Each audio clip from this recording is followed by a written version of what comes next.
RealTime Fantasy Sports presents 5 Fantasy Takeaways. Hello and welcome to the RealTime Fantasy Sports Show. I'm Jeff Paur, Senior Writer with RealTime Fantasy Sports.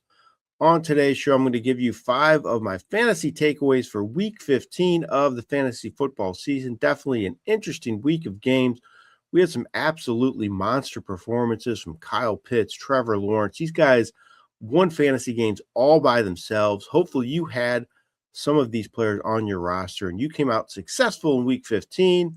But here are my 5 fantasy takeaways for this week besides those huge games from Pitts and Lawrence. And my first one is, it's not really a takeaway, but this week was really a brutal week of injuries on the fantasy front. We had several big-time players go down. Patrick Mahomes tore his ACL, just an unfortunate injury. It was late in the game, so it didn't really impact his fantasy numbers, but he didn't have a great game even before he was hurt from a fantasy perspective. So Mahomes, he's now out for the year, and you will not have him for your fantasy playoffs. Not good. Woody Marks was banged up in the game. He played some and scored a touchdown, but he left early. Devin Neal, same deal as Marks. He was hurt. He played early, scored a touchdown, but he left. Devontae Adams, he had a hamstring injury. Micah Parsons, another guy with a torn ACL. That's going to leave a huge hole in the Packers defense. Parsons was definitely a difference maker on that side of the ball.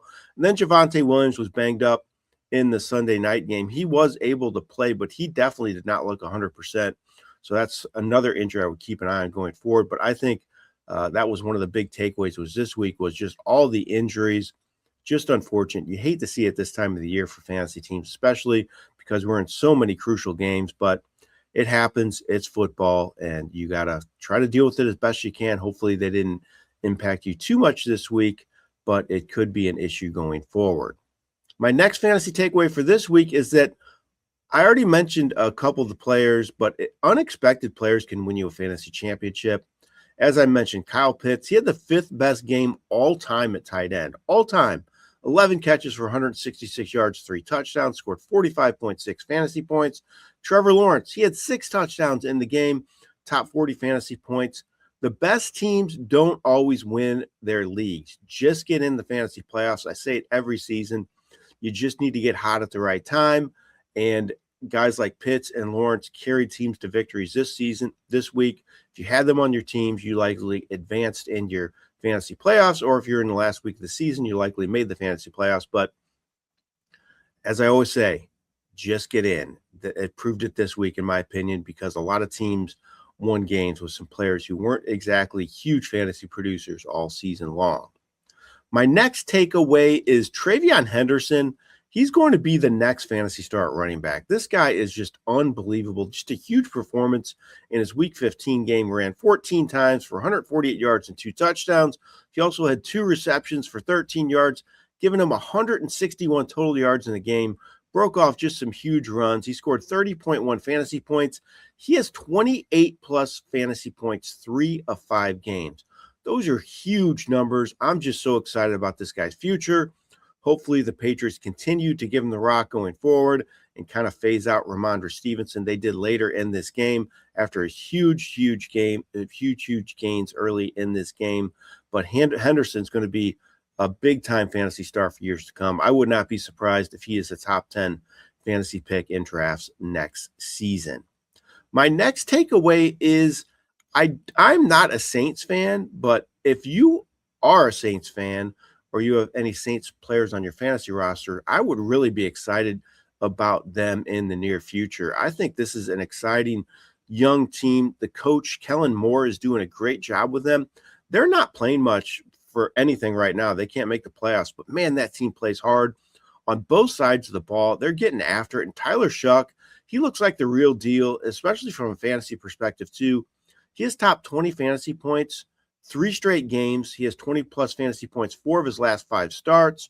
He just gets it done. He makes some great throws on the run. He just is a winner. It just looks like he's a winner. And Chris Olave is definitely benefiting from that as well. He had 6 catches for 85 yards and his touchdown. In this game, he has touchdowns 2 of 3. He has 14-plus fantasy points 4 or 5 games. He's been about as consistent as any fantasy receiver in the game this year, but this Saints offense is really exciting going forward. I think they got some good things working there. If they have a strong offseason in the draft or through free agency to improve that offense even more, I think this team's really looking up, and they could be a problem in the near future for the NFL. My last takeaway for this week is I think Puka Nacua, who is playing unbelievable football right now, could be even better the next few weeks, mainly because Devontae Adams has a hamstring injury, and it's not looking good for them. Good for him, at least for this week. They play the Thursday night game, so I would expect Nacua to rack up even more targets, and he's getting a ton of targets right now. He has 160-plus yards 2 straight games and 11 targets 3 of his last 4 games. He's having another monster year, but Nacua, I think he could really be a league winner for the fantasy playoffs. I think he's going to just be a target monster the next couple games with Adams likely sidelined because of that hamstring injury. So if you're a Nacua owner, I'd be feeling pretty good about my team right now heading into the fantasy playoffs. All right, those are 5 of my fantasy takeaways for week 15 of the fantasy football season. I hope you had a lot of success this week and you're moving on to your fantasy playoffs. This has been Jeff Paur for RealTime Fantasy Sports.